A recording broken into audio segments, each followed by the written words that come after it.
mudah-mudahan dalam semangat yang sama, kita ingin terus mengabdi untuk masyarakat, bangsa, dan negara yang kita cintai ini.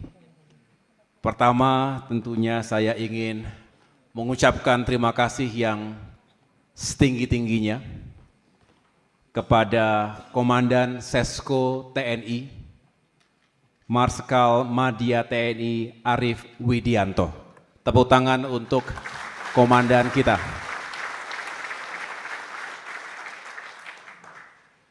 Juga hadir, terima kasih kepada Wakil Komandan Sesko TNI, Mayor Jenderal TNI Budi Eko Mulyono.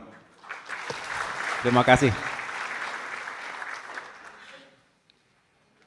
Saya juga tentu ingin menyapa sekaligus mengucapkan terima kasih kepada para pejabat utama Sesko TNI.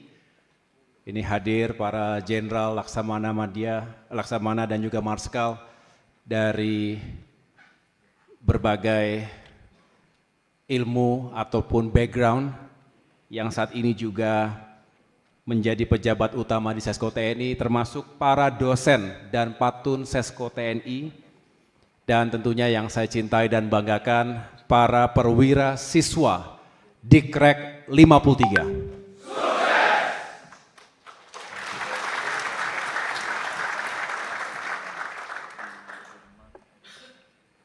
Tadi saya mendapatkan informasi ada 212 siswa dan diantaranya ada 8 siswa mancanegara.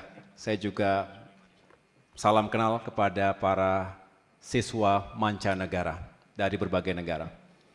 Dan tentunya saya senang sekali bisa kembali lagi ke kampus ini. Rasanya baru kemarin, ternyata itu 9 bulan yang lalu. Tapi komandan dan wadannya masih sama, jadi rasanya baru kemarin begitu. Padahal sudah 9 bulan yang lalu.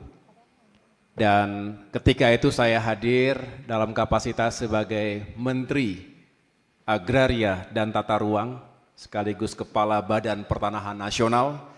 Dan hari ini dalam kapasitas yang baru, walaupun tentunya juga masih banyak relevansinya dengan apa yang akan kita bahas hari ini, bagaimana memperkuat pertahanan negara.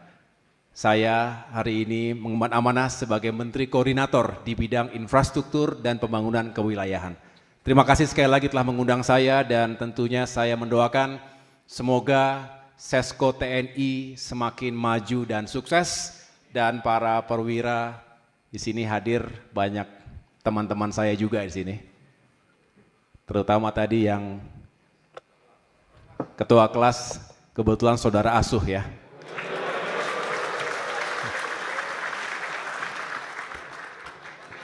Nama keluarga asuhnya Muk. Masih sama kan? Kalau ganti tolong saya dikasih tahu. Saya mendapatkan informasi ada 61 orang, satu angkatan dengan saya. Tapi juga di sini saya lihat cukup banyak senior saya yang juga menggembleng saya dulu di akademi. Tapi baik-baik semua, saya lihat wajahnya tadi. Tidak ada yang saya ingat dulu agak keras gitu, enggak, semuanya baik-baik, persuasif, edukatif.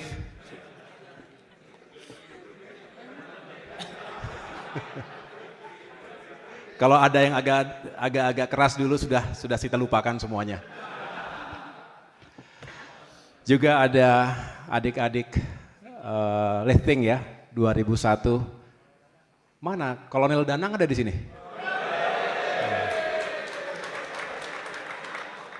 Komandan, ini yang setiap hari mengingatkan saya, tolong jangan lupa tanggal 17 hadir di Sesko TNI. Saya katakan, saya geser semua agenda untuk saya pastikan hadir hari ini. Ya. Bagus juga memajukannya yang ada hubungannya sedikit-sedikit lah begitu. Saya boleh sambil turun aja? Ya. Tes. Jadi 53 nih ya. Tahun lalu 52. 53 sukses gitu ya. Gimana tulisannya tuh?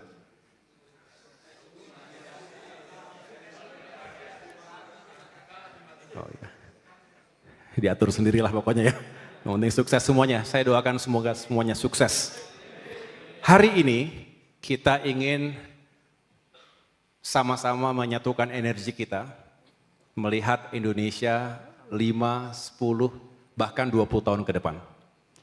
2025 adalah sebuah tahun yang menentukan. Karena apa yang kita lakukan hari ini 5 tahun, 10 tahun lagi, itu akan menentukan apakah Indonesia benar-benar bisa menggapai cita-citanya emas di tahun 2045. Apakah kita optimis Indonesia bisa menjadi negara yang kita idamkan tersebut? Optimis? Optimis ya? Kalau optimis kita lanjutkan diskusi kita hari ini. Infrastruktur ini adalah backbone, harus menjadi tulang punggung pembangunan bangsa. Infrastruktur ansih tidak akan membuat atau menjamin sebuah negara bisa maju dengan sendirinya. Tapi hampir bisa dipastikan tanpa infrastruktur yang memadai, Indonesia tidak akan bisa menjadi negara yang maju, negara yang modern, negara yang rakyatnya sejahtera. Tesisnya di situ. Infrastruktur penting dan mendasar. Termasuk saya tentunya akan membahas relevansinya dengan pertahanan negara.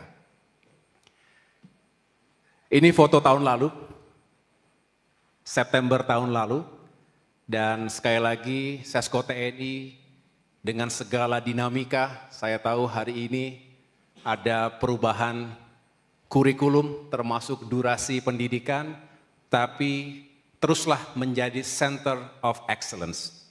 Karena Sesko TNI tentunya memiliki tanggung jawab moral untuk mempersiapkan para perwira, semoga semuanya bisa semakin sukses karirnya, bintang bertebaran pada saatnya, dan benar-benar bisa membawa keunggulan, bukan untuk diri sendiri, bukan juga hanya untuk institusi yang kita cintai, tapi juga untuk masyarakat, bangsa, dan negara. Ada 3 agenda. Yang pertama, mari kita melihat megatrends dan perkembangan lingkungan strategis di dunia saat ini dan apa yang harus kita antisipasi ke depan. Yang kedua, urgensi pembangunan infrastruktur dan kewilayahan. Dan yang terakhir, tentu yang punya kaitan erat dengan pertahanan negara, baik matra darat, laut maupun udara. Mari kita